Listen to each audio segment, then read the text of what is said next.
All right, welcome everybody. Continue to file in.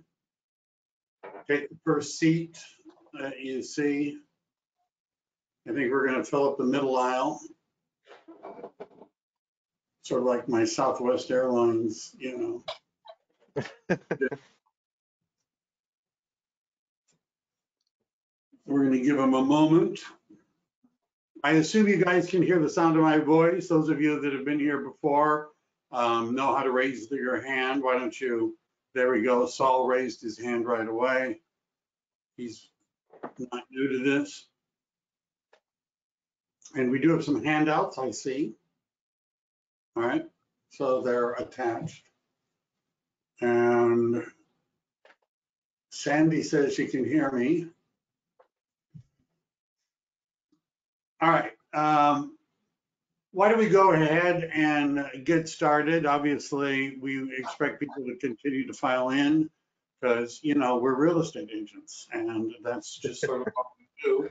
I want to introduce Brian Clark with Be Known University. Brian used to work for a little company some of you may have heard of before. It's called Zillow. And as you may guess, Zillow only recruits the top 1% of people. And Brian excelled at Zillow. Did I just say zero? Zillow. After joining their circle of champions, he was hand selected for a Facebook advertising platform to pilot it. In the last 6 years, he's been helping agents all over the United States win buyers and sellers on autopilot, converting those leads, overcoming objections, and seeing a massive return on investment. And he's great. I'm grateful that he's agreed graciously to spend a little bit of time with us in his busy schedule to share what are the secrets of converting internet leads. All right. And so I'm going to turn it over to Brian.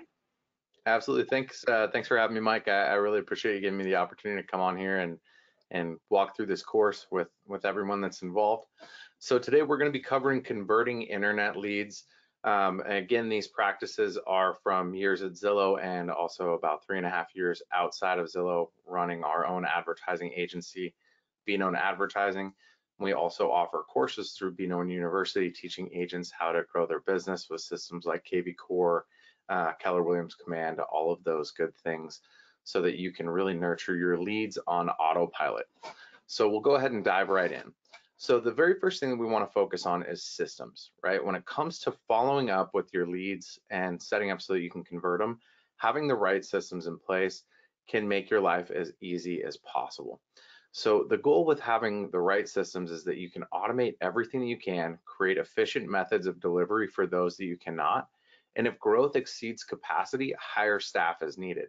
So what does that mean?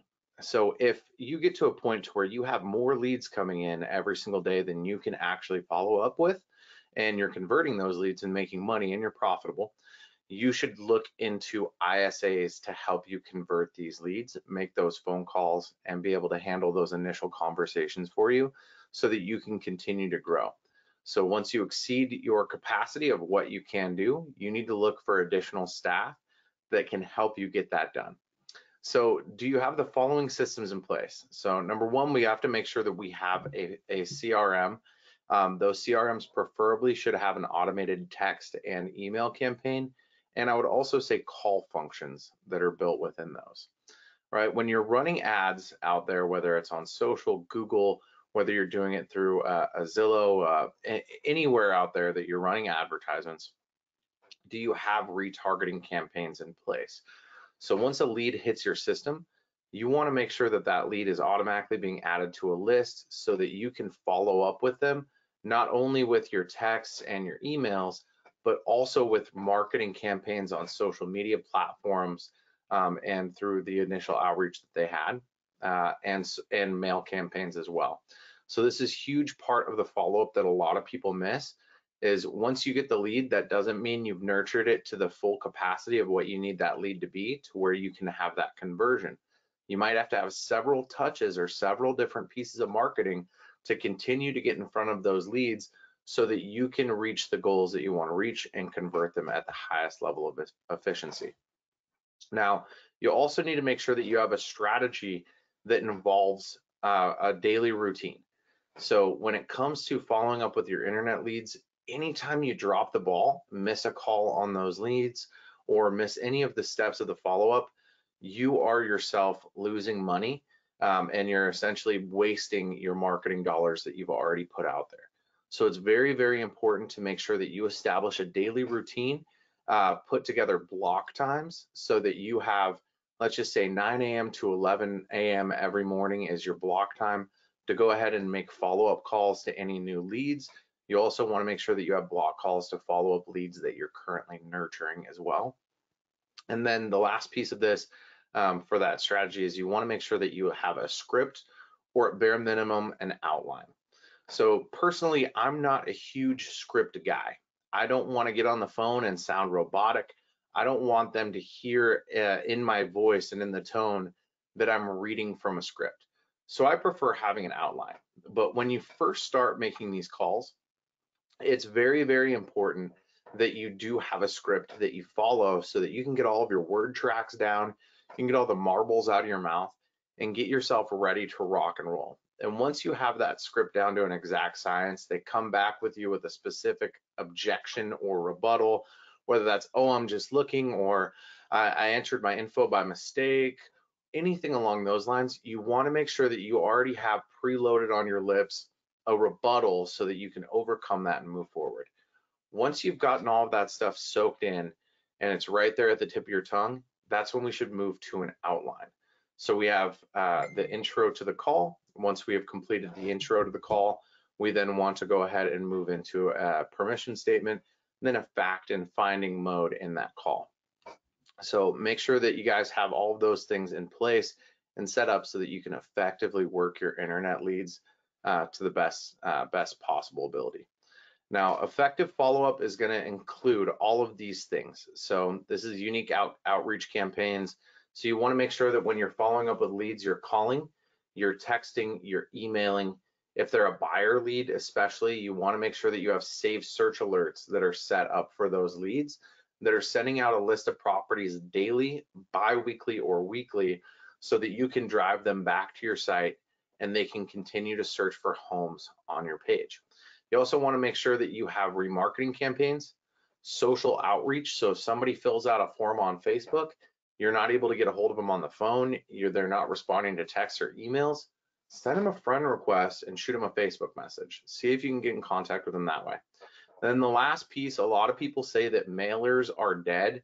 That's definitely not the case. I have a ton of agents that are converting at a really high rate because people are responding to the mail campaigns that they're putting out there after they've submitted their info on Facebook, Instagram, YouTube, Google landing page that came from a Google search, something along those lines. So definitely make sure that you have mail campaigns incorporated in that follow-up as well. Now, I like to call each one of these little segments a safety net, right? So when we're looking at building out a follow-up campaign for these leads, we want as many safety nets out there as possible so that we have several opportunities to catch that lead.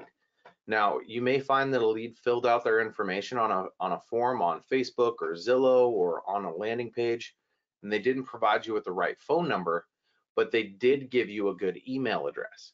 So you want to make sure that you can hit them on several different facets.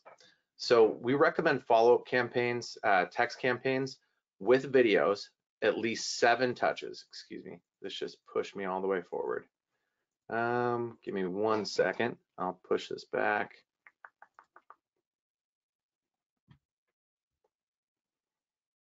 And we were on safety nets. My apologies there. So with the safety nets, you want to make sure that you have text campaigns with video that are incorporated in them. That doesn't mean every single text message should have a video, but BombBomb is going to be your best friend. If you can shoot a quick introduction video telling a little bit about yourself, your team, and what goals you want to help that potential buyer or seller accomplish, you should absolutely do that and get those set up in your text and email follow-up campaigns so that they can put a face to the name and you can add a little bit of personality to that follow-up. So we recommend a minimum of 7 touches via text inside of 20 days from when that lead first hits.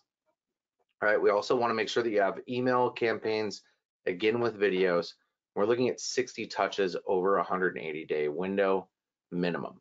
Again, these are what we're seeing right now that's getting us roughly a 48% response rate from our leads when we're sending them to our agents. You also want to make sure that you have a follow-up call campaign where you're doing about 20 attempts in the first 60 days. And this is serious, guys. You'll see some stats on one of the coming up slides that's going to really hit the nail head on why you need to have that 20 attempts, right?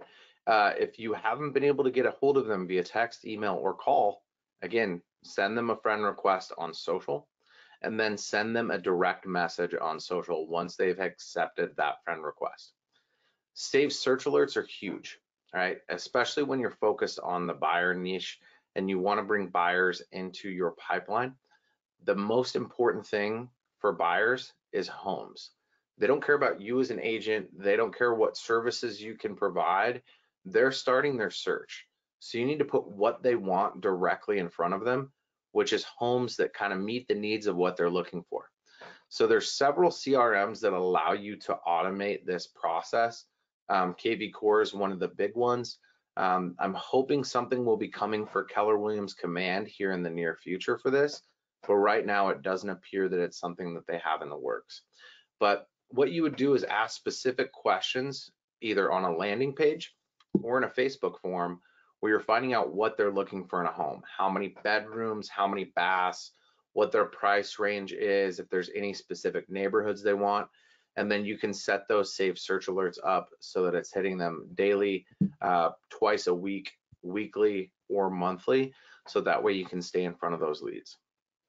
Retargeting ads to blog posts or pre-recorded webinars. So this is huge, right? You've already captured the lead. You know what they're looking for. They're either looking to buy or they're looking to sell a house. So retargeting them with the right messages is what's going to help you nurture that lead along the way and build very valuable, build as much trust as humanly possible with that lead prior to getting them on the phone, having a Zoom appointment, or meeting them in their house. So if you're running seller ads and you're picking up leads that are trying to figure out what their home value is, it would be advantageous to run an ad retargeting those individuals with, for example, the 11 updates to your home that can increase the value when selling, something along those lines. You want to make sure that it's catchy and it gets right back in front of them. Retargeting ads, again, but this time with a video where you're speaking directly to that clientele. Maybe you're driving them to a seller webinar online or a buyer webinar online so that they can collect and gather as much info as possible and be educated on the process that you're about to help guide them through. And then retargeting ads with dynamic ads from an IDX feed. This is huge. Right now, this is something that's available through KV Core, where you can upload all of the listings from your brokerage into one catalog in Facebook, and you can go ahead and target. You can go ahead and retarget those individuals that search for properties on your site. And this is where it gets just awesome. I hop on your site. I'm looking at homes that are 350,000, 3-bed, 2-bath in a specific neighborhood. I start scrolling through my Facebook newsfeed. That pixel tracks every move that I take on that website, and it starts putting similar homes to what I just looked at right back in front of me. There are also some retargeting campaigns in Keller Williams Command that you can use to mimic this as well. It's just not as robust as that feed is from KV Core, but you can still do it. So that's awesome stuff. Now, follow-up stats. This is really important for you guys to wrap your heads around, because it takes a lot of follow-up with each one of these leads to convert them over. You may get lucky and find a laydown that the first call, you get that appointment, you get a presentation off, you get an appointment set up with them, you go and you meet them. But in most cases, only 2% of calls result in an appointment. So this boils down to really honing your craft, making sure that you've got a solid script down. You are writing down every objection that you get from those leads as you hear them, so that you can create rebuttals to overcome those objections and keep yourself on the phone and give yourself an opportunity to go ahead and win that client, whether it's a buyer agreement or a listing agreement. On average, agents have to dial 18 or more times to connect with a prospect. So that is the big reason why we say make sure that you're doing at least 20 dials over that first 30 days of having a new lead come on, because on average it takes about 18 touches or call attempts for you to actually get that person on the phone. Even though they submitted their info, we've all got caller ID now. We know if it's somebody that we know, somebody that we don't know. People are screening their calls more now than they ever have been, and especially now that we've had a year and a half where folks have been kind of cooped up in their houses and they've been on Facebook and social and submitting their info, they're getting calls for stuff that they don't want. So it's going to take several attempts. All right, agents who believe that cold calling is no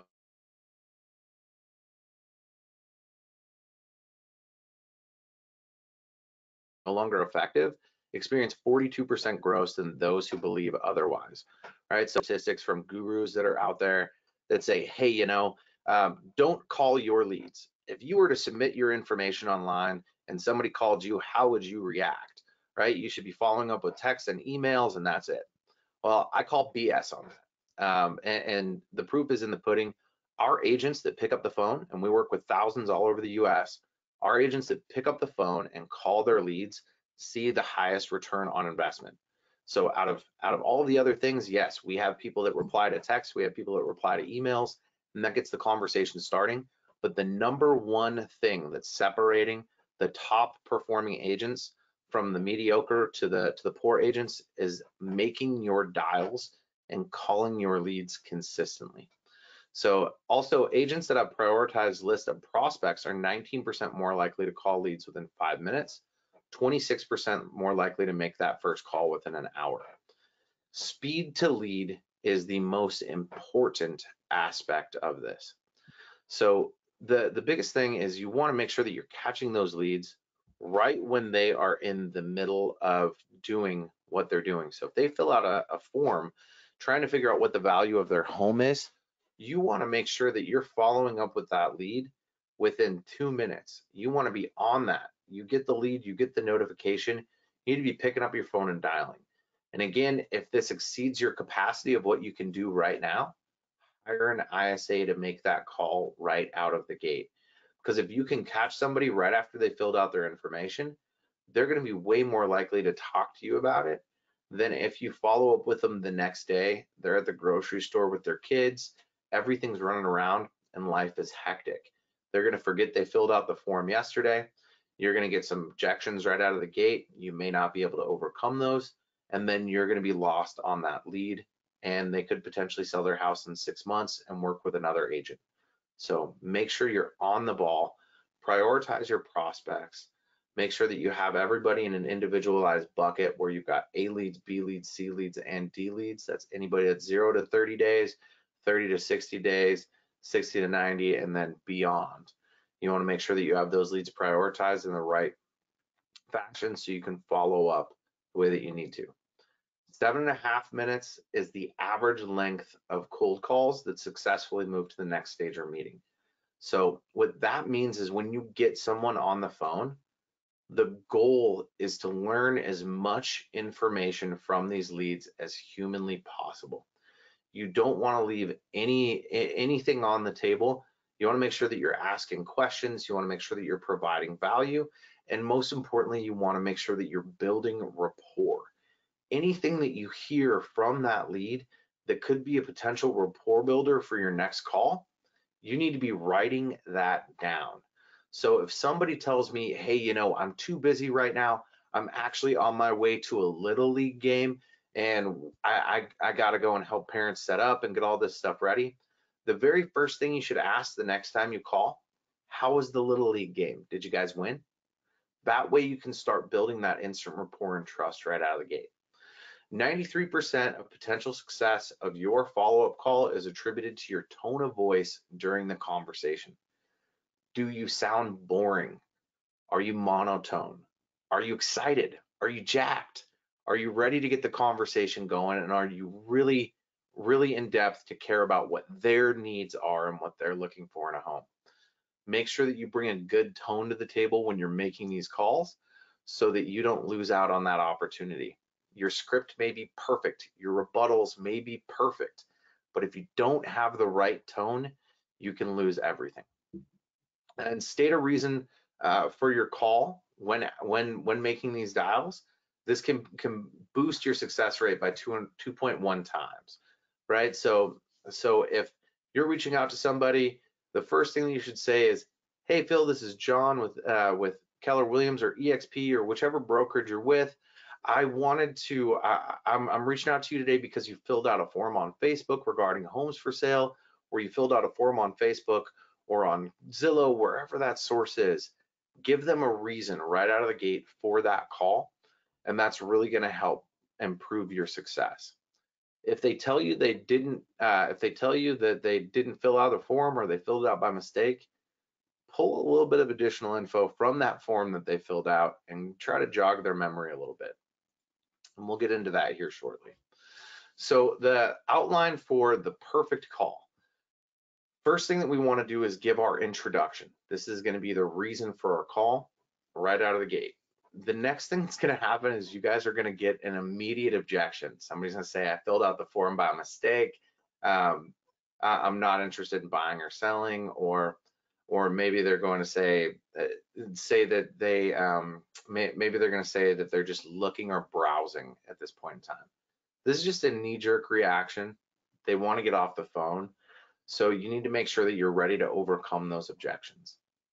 Once you've overcame that initial objection of that call, we need to make sure that we're asking a permission statement. So that way we can move into our facts and findings, find out that location, price, their motivation to move, whether they're working with an agent and if you're wasting your time, whether they have a mortgage in place, and then book an appointment so that you can meet with them again. At the end of that call, I always recommend summarizing. So summarization is huge. Once you get to the end and you're about to book the appointment, you can say, "Okay, Mr. Smith, so based on what you told me, you're looking for a 3-bedroom, 2-bath home. You have a growing family, so you really need to make sure that you have a minimum of 3 bedrooms. We're also looking for a fenced-in backyard and a 2-car garage. Is that correct?" Yes, awesome. So what I'd like to do is I'm gonna go into the MLS, and I'm gonna find a handful of properties that really fit your needs that are within the neighborhood you wanted to be in, and I'm gonna get some showings booked. What's a good day and time for us to go and look at a couple of houses? Get the appointment closed and move on. And most importantly, be sure to take notes along the way. Again, the rapport builders are your most important aspects because you need to build trust right out of the gate with these leads, and it's going to help on your next call when you can bring up something that they had previously mentioned to you. They're going to go, "Hey, you know, this person really cares. They're listening to me," and it's going to build instant trust. So we do have an intro example. Again, every call should have a purpose, and every introduction should be a memory jogger, right? So this is one of the call scripts that we use for our clients, and I've got a script tool that will dynamically plug in information like the number of beds, baths, price range, stuff like that. So, "Hello Fred, this is Brian with EXP Realty. I'm calling because you recently filled out a form on Facebook regarding homes for sale in Orlando or surrounding areas. I can see you're looking for a home with 4 beds, 3 baths, over 600,000, and you're looking to move within the next 1 to 3 months. Is that correct?" So with this script, what you're doing is right out of the gate, we are hitting them with a reason for the call. They filled out a form on Facebook, and we're moving directly into some memory joggers. And these were the fields that they specifically filled out on that Facebook form. And what we found is when you bring those memory joggers to the table in your intro, it weeds out a lot of those initial objections that they had for, "Oh, I'm just looking," or "I filled out my info by mistake," because you're telling them exactly what they filled out, and this resonates in their mind, and subliminally they want to continue to talk to you because you're calling them for what they filled out the form for. So you're going to get some common objections. So a common objection would be, "I'm just looking," and a great way to rebuttal with that is, "Great. So great. My job is to make sure that we're doing everything that we can to help you find the perfect home on a timeline that you are comfortable with. You'd entered your info looking for a home with 4 beds, 3 baths, over 600,000, and you're looking to move within the next 1 to 3 months. Is that correct? I might even laugh a little bit at the end of this just so that we can make it light and push forward. In most cases, they're going to come back and say, yes, I did fill out a form, and that is what I'm looking for, and you can continue the conversation from there.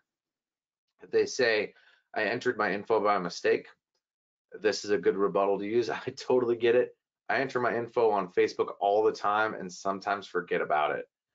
It says that you were looking for homes with 4 beds, 3 baths, over 600,000, and you're looking to move within the next 1 to 3 months. The email address that I have on file is fredtest@gmail.com, and our team started sending listings that match that criteria. Have you been receiving those emails? So you're letting them know, hey, you filled out a form. This is the info that you provided us. We're sending an email here. Have you been receiving it? So that way you can just, again, push through this and move on to the fact-finding part of this conversation where you can get all of the additional details that they need. And then if they say that they're not interested in buying or selling, which this comes up every once in a while, whether you're looking to buy now or in 10 years, my goal is to be a valuable resource to my clients and potential clients.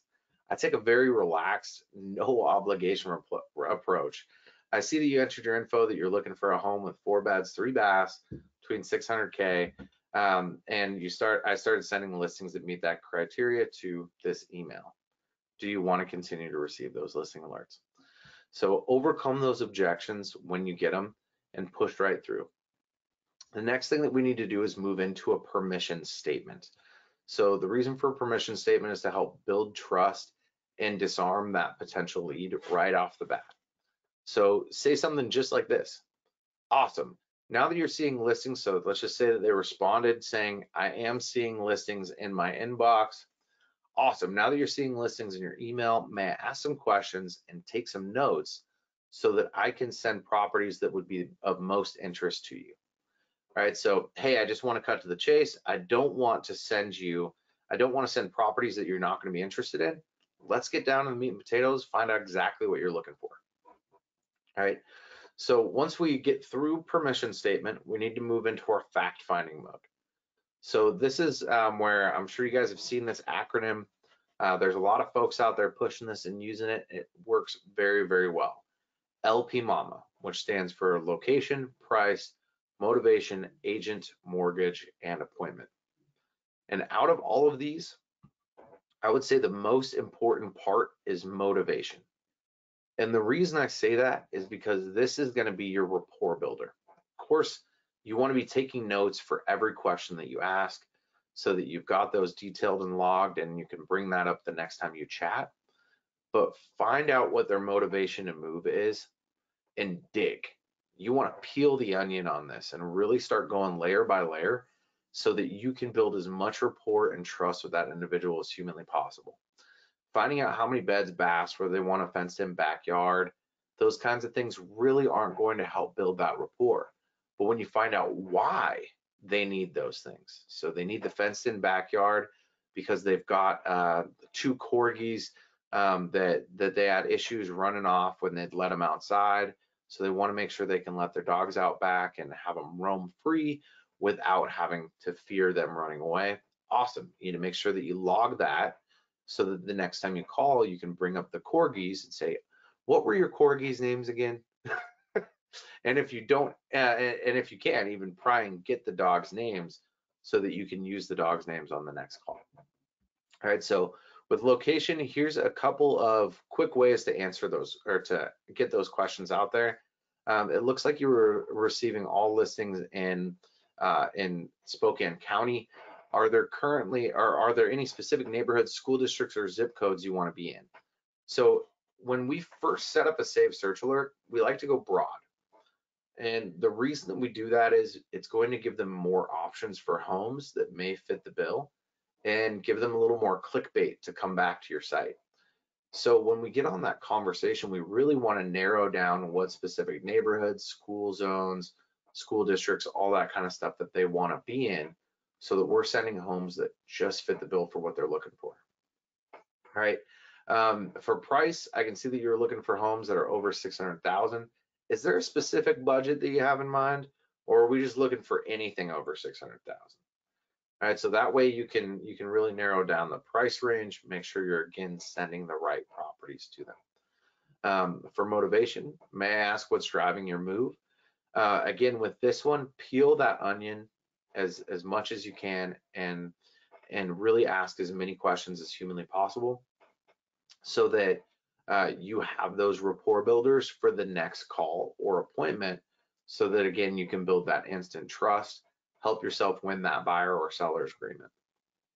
All right, for agent, are you currently working with another agent that you have a signed agreement with?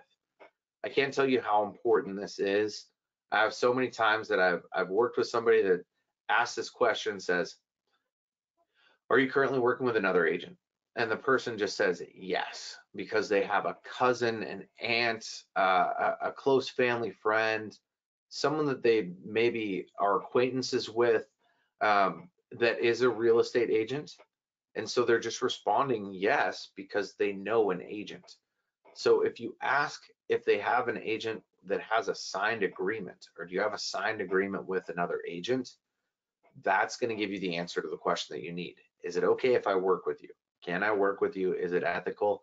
You don't have a signed agreement. It's ethical. Let's work together. Mortgage, seeing that you have a tight budget in mind, it sounds like that you've done some research. Have you met with a mortgage specialist for a pre-approval? Do you have your financing in place? What have you done to what have you done to get pre-approved or to get qualified to make this purchase? What steps have you taken? So just a couple of ways to ask for that mortgage. And then appointment, it sounds like you really have a good grasp on what you're looking for in a home. To summarize, you're looking for a home in this location around this price because you have a growing family. Have you been on any tours to get a feel for what's on the market, or in person? So this is a softer approach to lead into it. You could just be blunt and hit them on the head and say, awesome, well, now that I've got all the facts and details of what you're looking for in a home, I'm sure that I can put together a list of properties that will really fit the bill of what you're looking for. Would you be available Tuesday at 3 o'clock to go tour some properties? No? How about Thursday at 1? Okay, you only do evenings. Awesome. It looks like I'm free Friday at 6 p.m. Does that work for you? Get the appointment hammered out and get it dialed in. So tips for effectively calling internet leads. All right, so even the best call scripts can be ineffective if you're not prepared and confident. Here are a few tips to make sure that you're maximizing your chances with each internet lead. Rehearse your call scripts before calling. The conversation won't always play out how you practiced, but it's important to make a good first impression and understand when you need to make a course correction. Call in the evenings. On weekdays, 4 to 6 p.m. is typically a good time to reach someone. Avoid calling before 9 a.m. or after 8 p.m. It's best to be respectful by avoiding Sundays and holidays as well, guys. You want to make sure that you display a genuine interest in your lead. Listen to what they have to say. Why did they decide to fill out the info online, and how can you help them? This is really going to help you guys, again, build that trust and rapport right out of the gate. You also need to respect their decisions. If they decline your service, don't make follow-up calls. Don't keep hounding them. Somebody says, hey, I don't want you to call me. Stop right there. You're going to have several other leads that you're going to be able to work with, more opportunities to call and more at bats. Don't burn your bridges. They say that somebody that has a negative experience with your business is going to tell 16 people about that negative experience, and that's on average. So you may lose out on potential business because you pushed or you pried. Don't do it. And then show them how you can help. Bring up other internet leads that you've helped, or other sales where you've gone bad, or where you've gone above and beyond for buyers or sellers. All right, so when I worked at that big Z company, Zillow, we all had on our desks a little sign that said happy clients. And the reason that we had that was it was a big part of the sales pitch, and it was a subliminal way to really let your potential clients know that, hey, you're going to be happy here because all of our other clients are happy. So let's say, for example, you have somebody that comes up and says, you know, I really don't want to sell my house right now because I'm afraid that with the low inventory, I'm not going to be able to find a home to move into. So one thing that I would do with this, so look at this as the objection as a whole. And there's a formula to overcome any kind of objection. So number one, we need to acknowledge that objection. Number two, we need to rebuttal that objection. And then number three, we need to transition that call so that we can move forward. So I like feel, felt, found a lot for this particular scenario. So I would say I totally understand how you feel. I was working with a homeowner last month that felt the exact same way, you know, and when they found their home, or when they sold their home, what they found was that because they sold at a premium, they had additional capital in their pocket, which gave them the buying power that they needed to move into their dream home. So I don't want you to be fearful of what's available and on the market today, because when you sell your home for a premium, you should have an influx of cash, which will help you purchase your dream home and get your foot in the door for the right property. Right? So you want to make sure that you're acknowledging, you're rebutting, and then you're transitioning and moving along. And if you guys have any questions on this, please feel free to shoot them through the chat. I'm going to go ahead and do a rapid fire answer of all these questions. This PDF is available for download. And if you have any questions on this, would like to chat with our team or learn about our services, you can click this button right here, the BKA logo, and the book now at the bottom. It's going to drive you to a landing page on our website where you can book an appointment with us.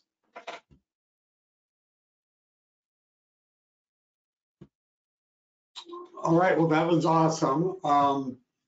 Those of you that haven't typed in your questions, now is this time to start doing so. We can always count on Dimitri, however, to lead us off when it comes to questions.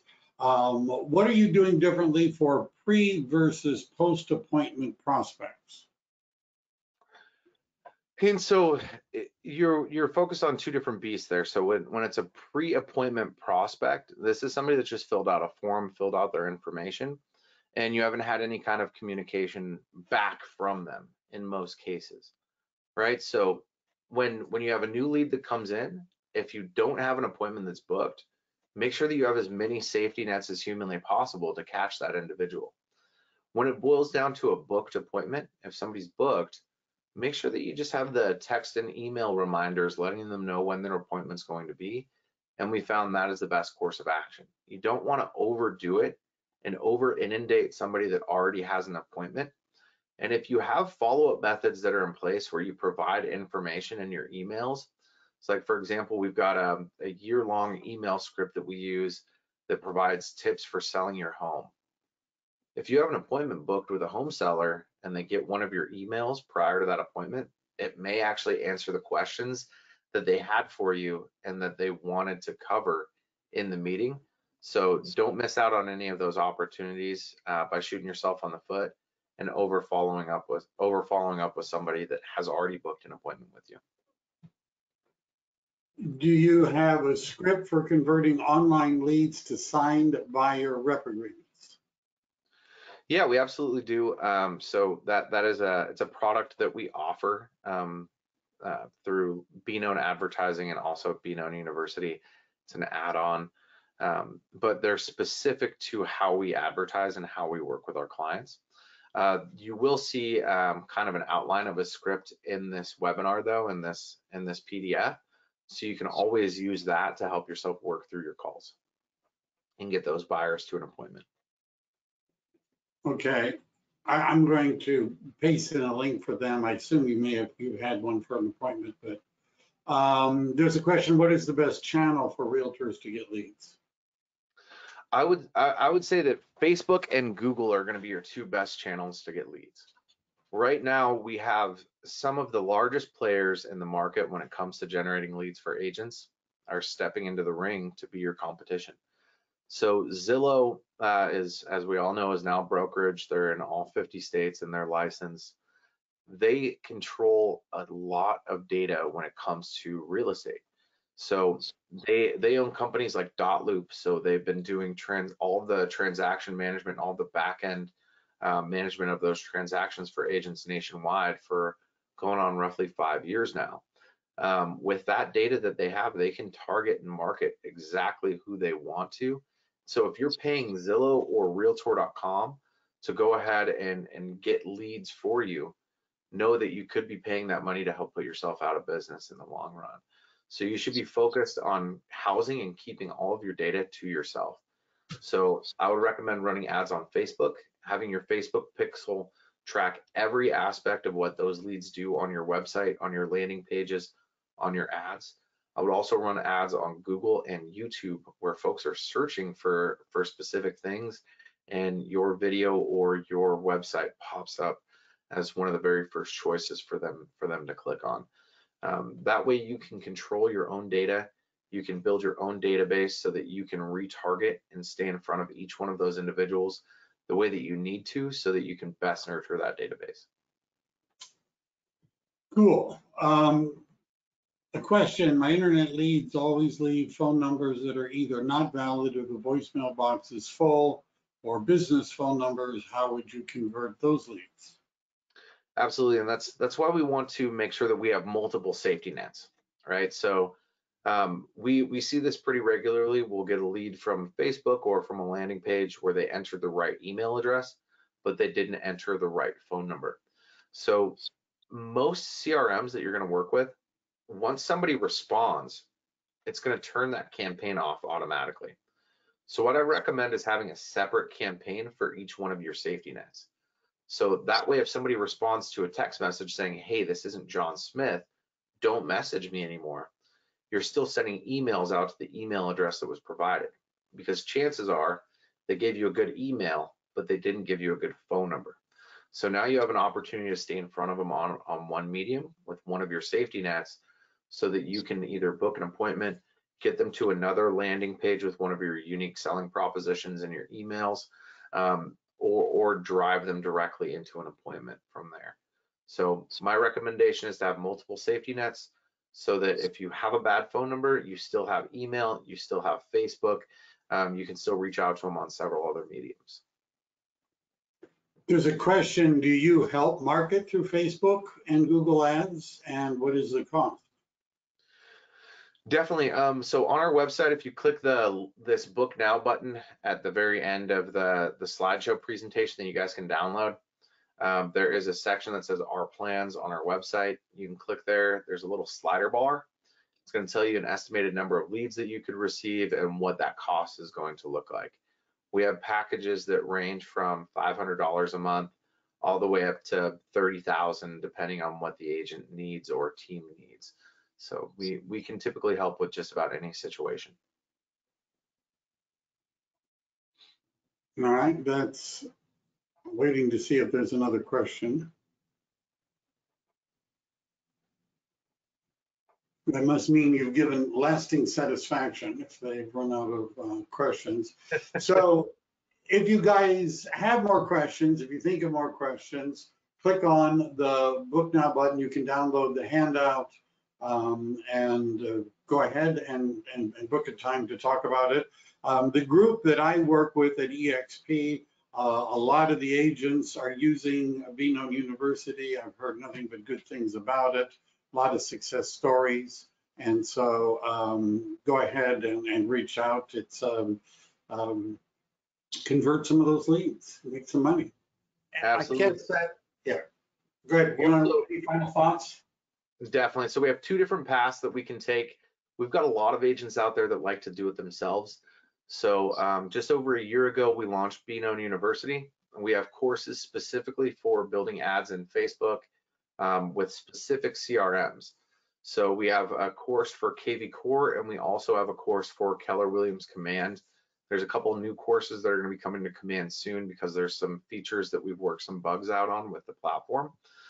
So that's exciting.